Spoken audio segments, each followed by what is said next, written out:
Narinig mo na ba ang kwento tungkol sa isang multo na nagpapakita sa isang CCTV sa UST? O ang babae sa Kalayaan Hall ng UP Diliman? O di kaya ang mga kwento ng kababalaghan sa Katipunan Hall ng Silliman University sa Dumaguete? Ito ang mga kwentong mapapakinggan mo ngayong gabi. Kaya't ano pa bang hinihintay natin? Handa ka na bang matakot?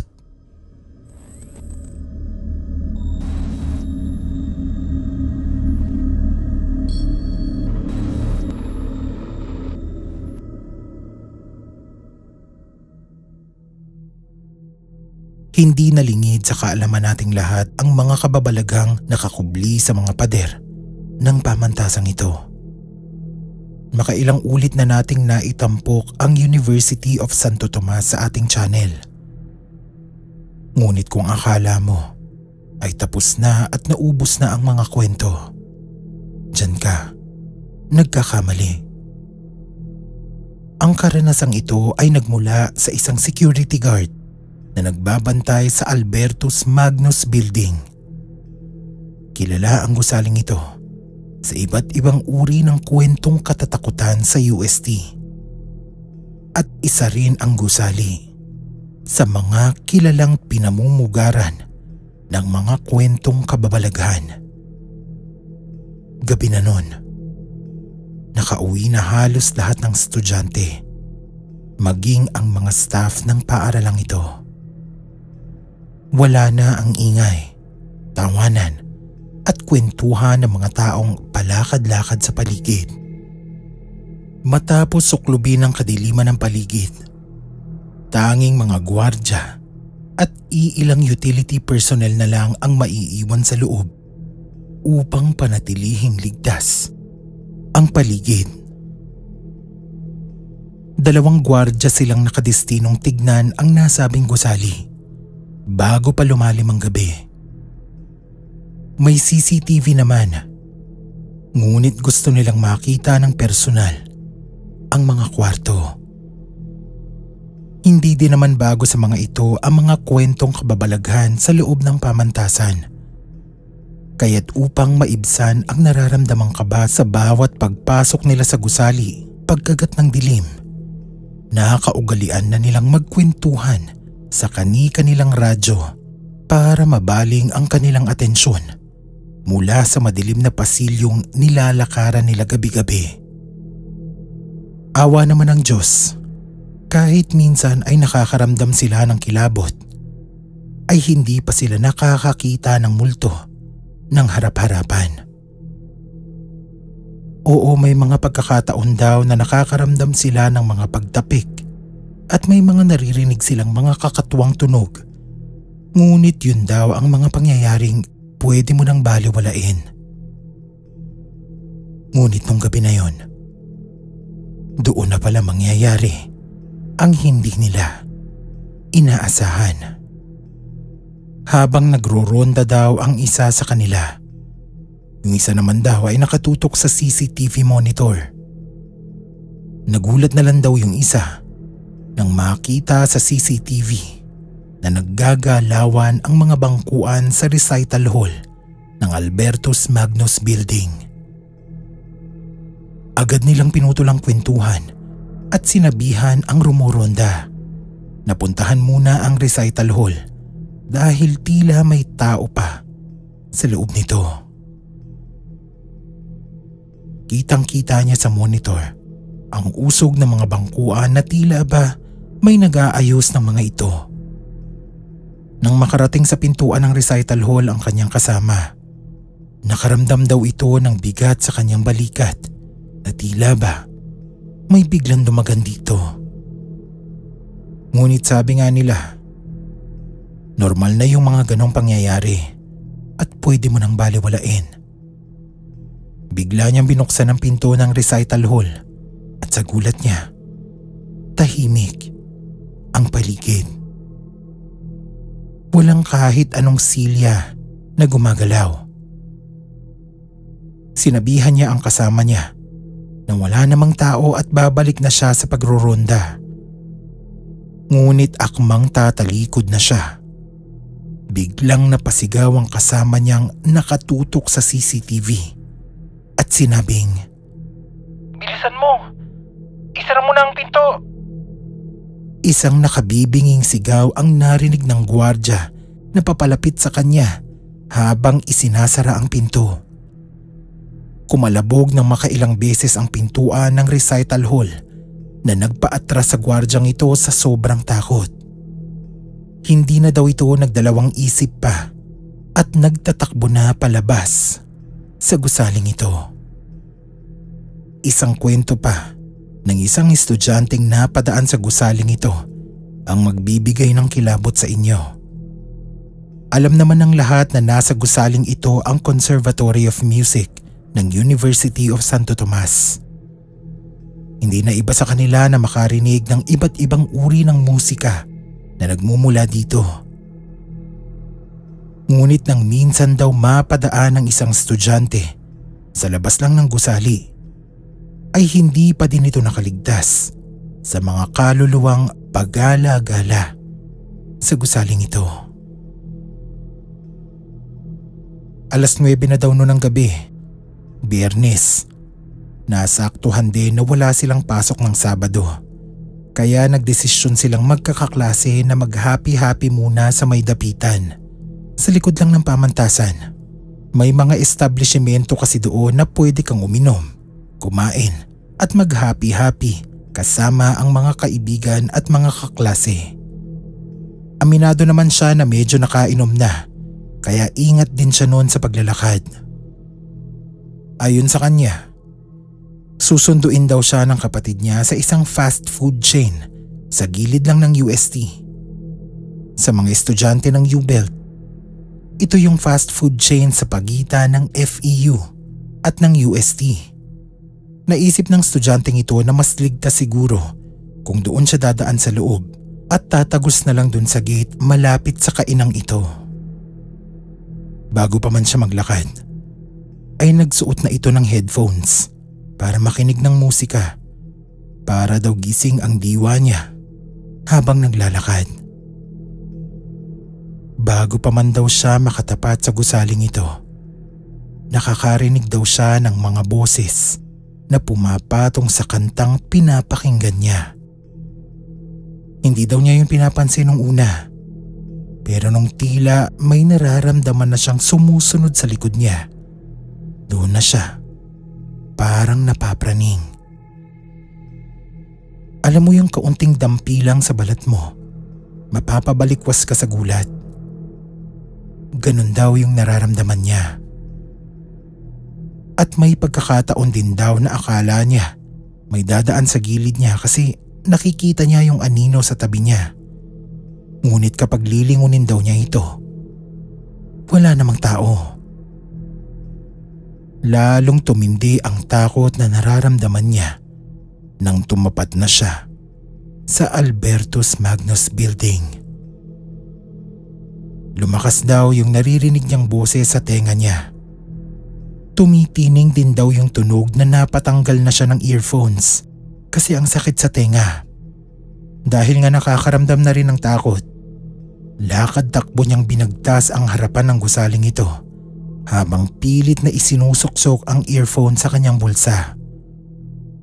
Nawala nga daw yung kalasingan niya ng mga oras na yon dahil habang naglalakad siya, nag-e-echo daw sa paligid ang boses ng isang babae na tila ba kumakanta kasabay ng ihip ng hangin. Sobrang weird daw ng pakiramdam na pakiwari mo, nasa tabi mo yung kumakanta. Pero minsan naman, parang sobrang layo. Pakiramdam daw ng estudyanteng ito na nagdedelikado ang buhay niya habang naglalakad. Nang makarating na sa gate, tumingin itong muli sa dinaanan habang abot ang paghabol sa hininga. Hindi daw kasi niya alam ang gagawin kung sakaling makasalubong ang kung anong kaluluwa sa dinaanan. Baka daw maihina lang daw siya sa underwear kung sakali. Ilan lang ito sa mga kwentong bumabalot sa pamantasang ito pagkagat ng dilim. Ikaw, malakas ba ang loob mong suunging mag-isa ang UST sa gabi? Kung oo, siguraduhin mong handa ka matakot.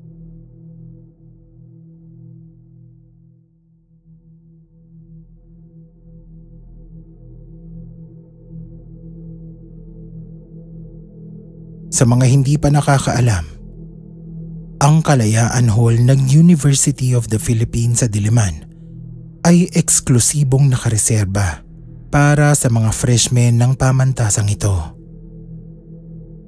Dito nila unang matitikman kung ano ang buhay ng mga estudyante sa universidad.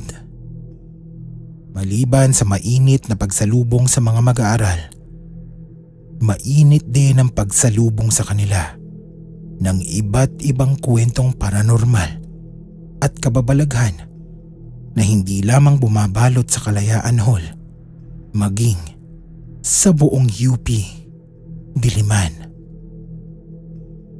Isa sa mga popular na kwento patungkol sa Kalayaan Hall ay ang pagala-galang kaluluwa ng isang estudyanteng pinagsamantalahan at di kalaunan binawian ng buhay. Maaga raw gumising ang estudyanteng ito para makahabol sa kanyang PE class. Hindi pa man sumisikat ang araw, ay handang-handa na itong sumagupa sa kanyang unang klase. Habang naglalakad daw ito papasok, nagulat na lang ito nang bigla siyang puwersahang hablutin ng isang hindi kilalang lalaki, sabay pinagsamantalahan sa madamong parte ng pamantasan malapit sa Department ng Military Science and Tactics. Matapos pagsamantalahan ng dalagang ito, walang awa din siyang binawian ng buhay. Walang nakakaalam sa kanyang mga kaklase o mga kasamang residente ng Kalayaan Hall kung nasaan siya. Ngunit may mangilan-ngilang tao na ang nagtataka kung saan ba siya nagpunta nung araw na yon. Unang araw pa lang kasi ng klase, absent na siya. Kinagabihan, naglalakad noon ang resident assistant ng Kalayaan Hall malapit sa entrada ng gusaling ito. Nagulat siya nang makitang basang-basa ng tubig ang sahig. Kumunot ang noo nito sa pagtataka at galit dahil hindi man lang nakita ng dumaan kung gaano kakalat ang iniwan niyang bakas. Sinundan di umano ng resident assistant ang bakas at doon niya nakita ang isang estudyanteng dahan-dahang naglalakad sa hallway ng gusali habang umiiyak. Agad niya itong nilapitan upang sana'y mapagsabihan. Ngunit nanaig ang awa niya rito. Basang-basa raw ang katawan nito. Gulo-gulo ang buhok. At balot na balot sa putik at damo ang kasuotan. Imbis na pagalitan, tinanong nito kung ano ba ang nangyari. Ngunit hindi raw ito umiimik. Pagtangis lang ang tugon ng estudyanteng ito sa kausap. Nung akma raw nahahawakan na ng resident assistant ang estudyante, sakto naman daw na nagsimula na ulit itong maglakad. Sinundan niya muli ito, ngunit sa pagkakataong yon, pabilis ng pabilis ang lakad nito hanggang sa halos mapatakbo na raw ang resident assistant sa paghabol. Katakataka nga lang daw, lakad takbo na ang ginagawa niya, ngunit tila ba dumudulas lang daw ang mga paa ng estudyanteng ito sa lupa. Halos hindi nga raw niya mahabol. Nagtatatakbo sila hanggang sa makarating ang mga ito sa kwarto ng estudyante. Agad daw itong pumasok sa loob sabay bagsak ng pinto na lumagabog sa buong hallway. Sinubukang buksan ng resident assistant ang pinto, ngunit nakakandado na ito. habang naririnig pa ang pagtangis ng estudyante sa loob. Abot naman ang katok nito sa pintuan at pakiusap na buksan ito upang makatulong siya sa pinagdadaanan niya. Ngunit walang tugon. Makalipas ang ilang minuto ay nagdesisyon na ang resident assistant na kunin ang master key ng kwarto upang mabuksan ito. Abot langit din kasi ang kaba niya dahil baka kung anong gawin ng estudyanteng ito sa kanyang sarili habang nasa loob ng kanyang silid. Madaling-madali ang resident assistant na buksan ang pinto. Ngunit laking gulat niya nang wala siyang madat ng tao sa loob ng kwarto. Tahimik ang lahat. Tanging paghinga lang niya ang kanyang naririnig. Nilingalinga niya ang tingin sa paligid at maya-maya pa ay nagdesisyon ng maghalughog. Ngunit wala pa din. Walang tao. Unti-unting yumakap sa kanyang katawan ang kilabot. Dahan-dahan itong naglakad pa atras habang subok na kinakapa ang doorknob upang isara ito. Hindi siya umimik. Pigil ang kanyang paghinga dahil alam niya sa sarili niya na ang estudyanteng kanina pa niya hinahabol ay malamang sa malamang hindi na nabubuhay pa. Kinabukasan ay pumutok na ang balita na isang katawan ng estudyante ang nakitang walang buhay sa damuhan ng pamantasang ito. Halos lumuwa ang mata ng resident assistant nang makita ang itsura ng estudyante. Wala na siyang nagawa kung hindi ang mapaiyak sa takot dahil yung nakitang katawan ay siya ring kausap niya sa hallway nung nakaraang araw. Ang mas nakakakilabot pa sa sitwasyon, ayon sa medical legal, umaga pa lang nung araw na yon ay wala ng buhay ang kaawa-awang estudyante. Ngunit gabi, nung magkatagpo sila ng resident assistant, at doon niya na sigurado na isa na ngang kaluluwa ang kanyang nakita.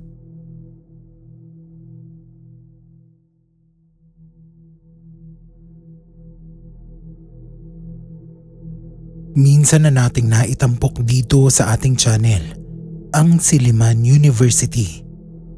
Hindi maitatanggi ang kontribusyong naibigay ng pamantasang ito para iangat ang lebel ng edukasyon sa Pilipinas. Maging ako man ay personal na naengganyo na subukang mag-aral dito noong kabataan ko sa kadahilanang isa ito sa mga unang pamantasan kung saan nabigyan ng pagkakataong makapagturo ang aking ina.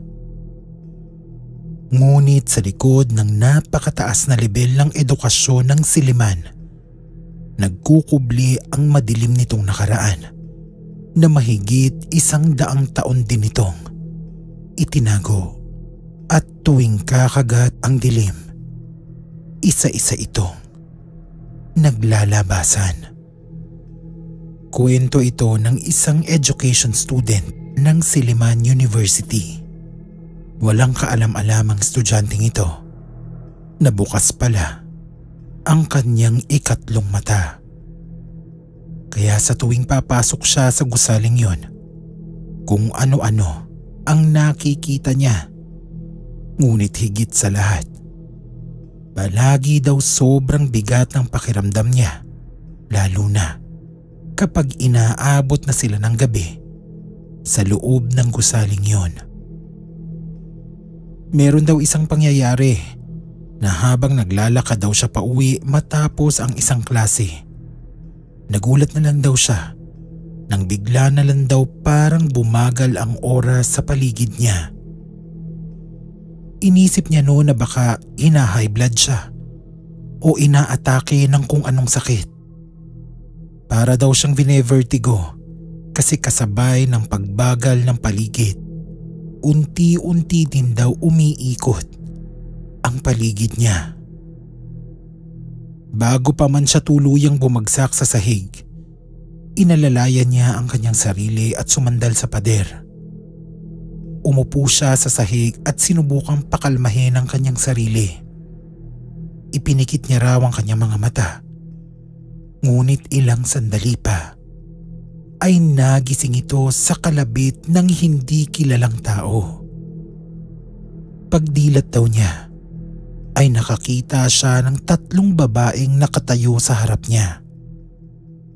Hindi pa raw niya maaninag masyado, ngunit ayon dito, nakasuot daw yon ng mga barot saya na kung saan abot hanggang sahig ang mga palda. Nakapalibot daw ang 3 babae sa kanya habang nakaupo siya sa sahig. Wala naman daw sinasabi at nakatingin lang sa kanya. Magsasalita na siya at magtatanong kung anong kailangan nila nang bigla daw humangin at nahawi ang mga suot na saya ng mga babaeng ito. Doon na siya biglang bumalik sa katotohanan nang makitang hindi nakasayad ang paa ng mga babaeng ito sa sahig kung saan siya nakaupo. Hindi niya noon matanto kung lumulutang pa talaga ang mga ito dahil pirming nakayuko ang mga babae sa kanya at hindi gumagalaw habang mulagat ang mga matang nakatingin sa kanya. Noon niya naisip na posibleng hindi nakalutang ang mga babaeng ito kung hindi nakasabit ang liig mula sa kisame. Nagtatakbo raw ang estudyante palayo. Wala na siyang pakialam kung may mabangga ba siya. Ang nasa isip lang niya ay makalayo ng mas mabilis mula sa mga babaeng nakabigti. May isa pang pangyayari sa ibang estudyante na kumalat din sa buong pamantasan. 2 magkaibigan daw yun at panahon yun ng Founders Day ng Silliman University. Idinaraos ito tuwing Agosto ng bawat taon. Kadalasan, dahil na din sa reputasyon ng Katipunan Hall, madalas itong ginagamit para sa kanilang horror chamber. Para itong typical na horror house sa mga amusement park. Ang hindi lang typical dito, minsan taong naka-costume ang mananakot sa'yo. Pero kadalasan, totoong multo na ang makakaharap mo. Nasa loob daw ng horror chamber ang magkaklaseng ito. Ayon sa kanila, gusto lang daw nilang makita kung sobrang nakakatakot ba talaga ang horror house ng mga estudyante ng pamantasan. Nagtatawanan at nagbibiruan pa sila noon kasi nga parang joke-joke lang naman ang mga ganitong horror house. Pagpasok nila sa loob, sinalubong agad sila ng malalakas na sigawan ng mga taong nauna sa kanila. Ayon sa isa, ramdam na ramdam nila ang makapal na hangin sa loob na katakatakang napakalamig.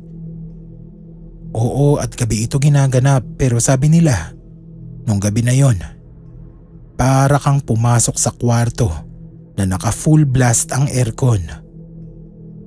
Habang naglalakad sila ay unti-unting naglalabasan ang ilang estudyanteng naka-costume para takutin sila. Sigawan ang naganap dahil sa gulat. Ngunit habang naglalakad sila, may nakita daw silang 2 daanan sa loob. Yung isang daanan ay yung ginagawang daan para sa mga papasok sa horror house. At yung isa naman ay tila lagusan na para siguro sa mga kasaling mananakot sa horror house na ito. Dressing room siguro o waiting area. Nagkatinginan ng 2 magkaibigan at alam na nila na gusto nilang iangat pa ang level ng takot nung gabing yon. Pumasok sila doon sa lagusan at laking gulat nila nang makita ang kanilang mga sarili na nasa loob ng isang kwarto. Walang laman doon sa loob, walang mga costume, walang mga tao. 2 Dali-dali silang lumingon pabalik, ngunit pagbalik ng tingin nila sa lagusan, wala na ito. Nakaharap na sila sa isang nakakandadong pinto. Habang nakaharap silang dalawa sa pinto ay unti-unti nilang nakikita na tila ba may tao sa labas na papalakad sa gilid ng classroom. Sisigaw na sana sila at hihingi ng tulong, ngunit nanlaki ang mga mata nila nang makitang isang babaeng nakaitim ang naglalakad papunta sa bintana at unti-unting humaharap sa kanilang dalawa. Nanginginig sa takot na umatras ang dalawang estudyante habang nakikita nilang tumatagos sa pader ang babaeng nakaitim. Wala na silang magawa kung hindi ang ipikit ang mga mata nila at sumigaw ng pagkalakas-lakas hanggang magising silang muli sa loob ng horror house. Hindi nila alam kung hallucination lang yung pangyayaring yon, ngunit para sa kanilang dalawa, totoong-totoo ang pakiramdam ng takot sa loob ng gusaling ito.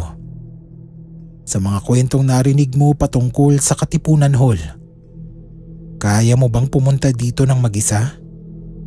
O manliliit ka din sa nakaambang takot?